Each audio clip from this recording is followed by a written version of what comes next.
Hey, welcome back guys, this is OK Imagery again and I'm here with another tutorial. Actually, I've done a part 1 of this tutorial where I explained the time freeze effect, or what you call bullet time effect, time freeze effect or bullet time effect, anyone.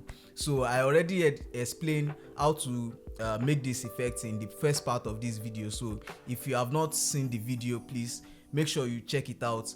But in this video I'll be explaining how to edit this effect in Premiere Pro. I already explained the After Effects part in the first part, so in this second part I'm explaining how to do this effect in Premiere Pro. So let's go.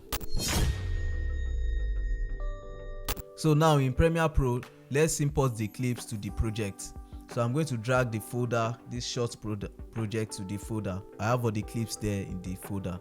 So I'm going to open up this folder, then go to main clip, the main shots, and then make a sequence with this. So I'm going to drag it to this icon here to create a new composition. So I don't need this audio, so I'm going to right click on link, then delete this audio. So I'm going to move to where I want the effect to start from, and that is where my hand hits the table, around here, say around here. Okay, so I'm going to cut this part. So what I'm going to do now is to duplicate this clip by holding Alt, then dragging this clip up. So the next thing we need to do now is to mask this clip here, just like the rotoscope we did in After Effects. So we can't rotoscope here, so what we can do is to mask. So I'm going to come to this second clip here, and then I'm going to zoom in a bit, zoom in to see the subject. So I'm going to click on this pen tool at this opacity place here, and then start masking around the subject just like this.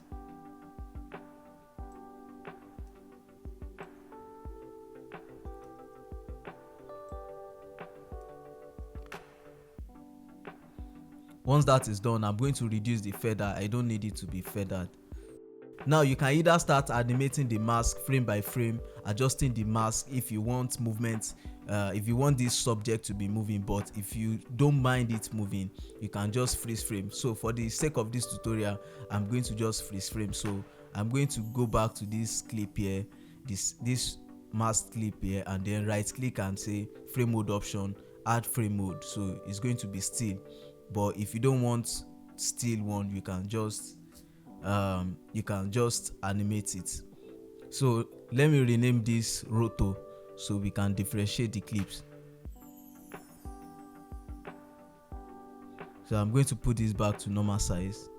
So now let's start animating the subject. So I'm going to bring the mic here, and then let me delete this audio. I don't need the audio. I'm going to go to where I am not obstructing the mic. So you can just do this anywhere though. Let's right click and add frame mode to this again. So I'm going to trim it to align with the start of the clip.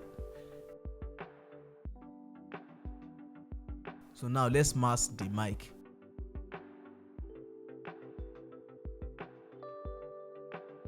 So when that is done, I'm going to reduce the feather.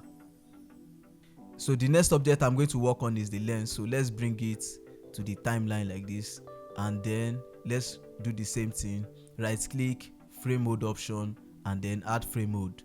So let's go back to the start of the clip again, and then mask around it again. When that is done, I'm going to reduce the feather again. So by now you already know what we are doing, so let's just mask all the objects quickly. So what I'm going to do now is to start rearranging the clip. So if you see, the mirror is above the subject, so I'm going to start rearranging the clips properly.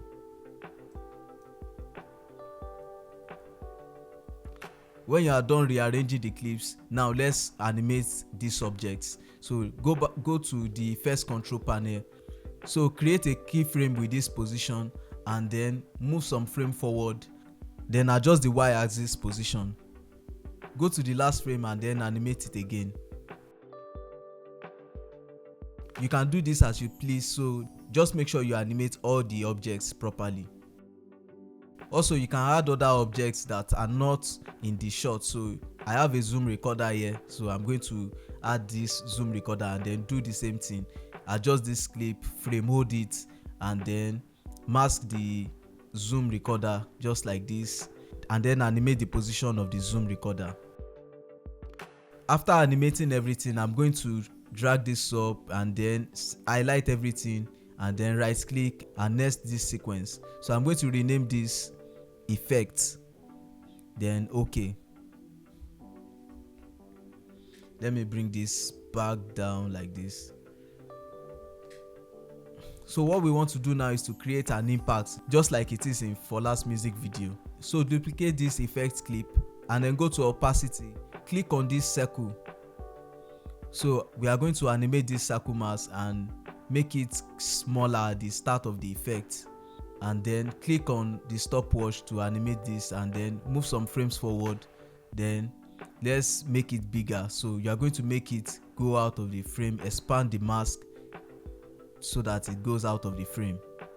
After that, let's duplicate this clip that we just worked on. Duplicate this effect clip that you just worked on. Now offset the mask a bit and then set the scale back to 100. After that is done, you can add turbulent displays to the first mask clip and then add Gaussian blur to the second one, and then create a mask in this Gaussian blur. Invert the Gaussian blur. Let's make this a little bit bigger, and then I'm going to increase the Gaussian blur a bit. So after that is done, you should have this.